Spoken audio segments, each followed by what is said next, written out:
So I was still explaining about your general intentions to the ancestors and what you are there to do.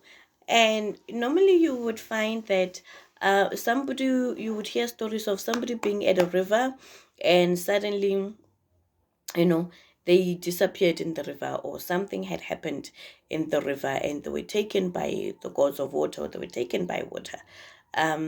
There are many dynamics as to what could have happened. Not all of them are spiritual. Some people really can't swim, um, like me, but I go to the river all the time by faith.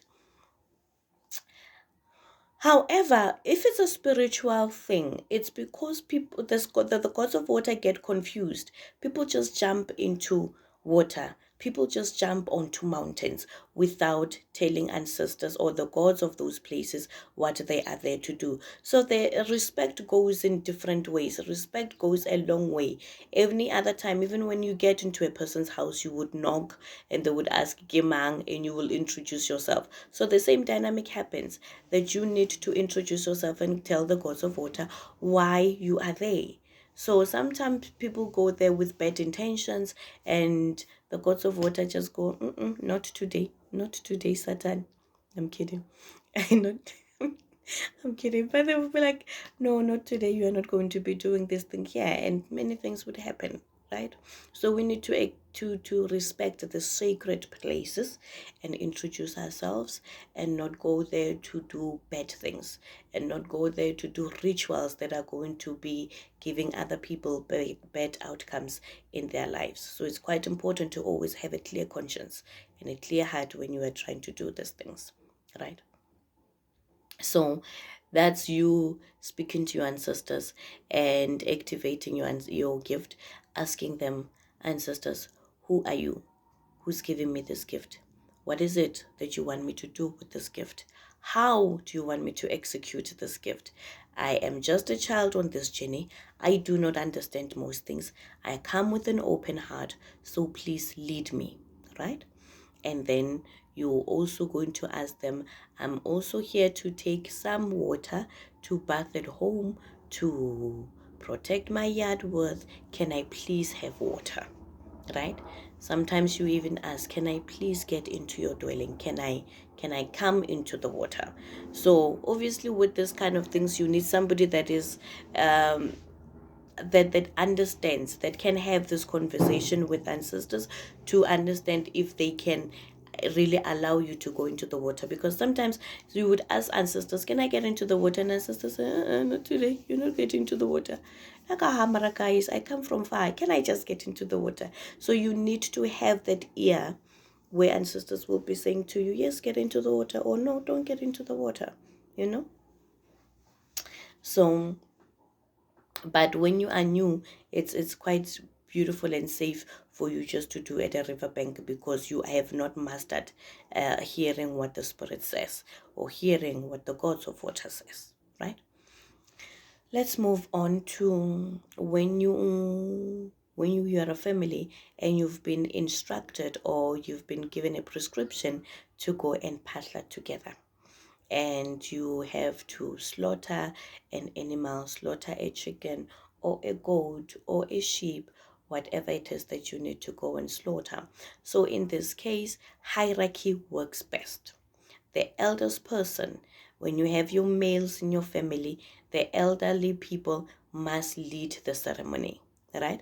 Even if it's either the elderly people will lead the ceremony, or if you are a gifted person and you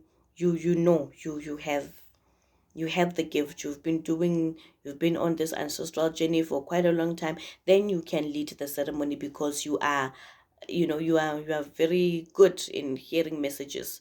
Your ancestors can tell you, do that, take this part of the animal, go do something with it. Then you are able to hear them again.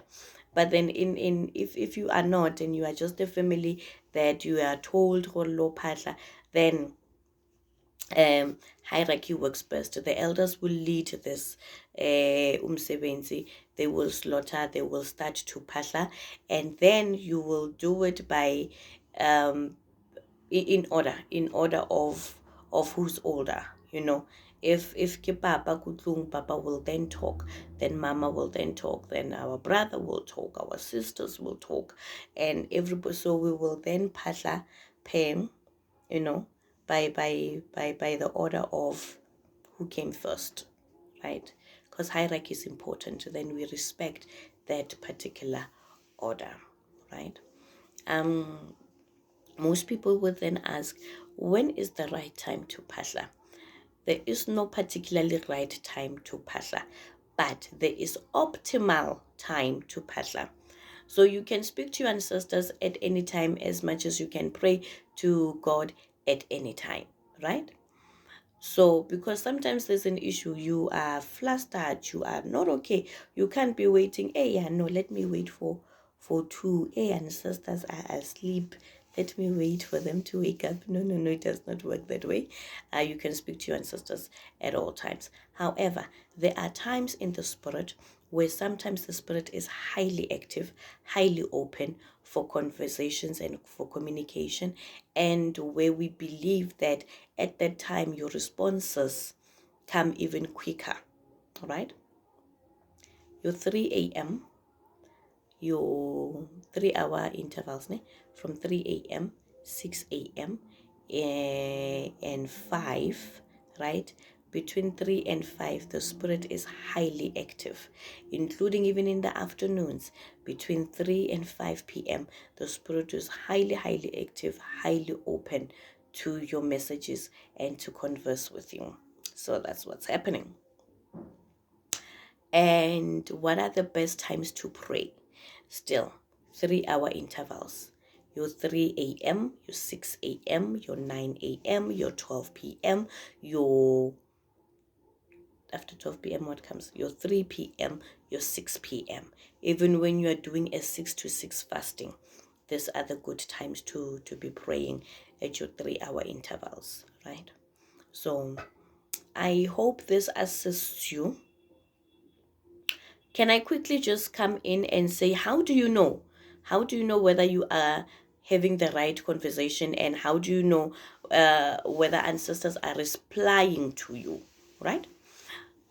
Ancestors, when they're replying to you, or when you have a conversation with ancestors, sometimes they come in as a third voice or a second voice inside of you. So you would be having you are thinking I'm having, or you are feeling I'm having a conversation with myself.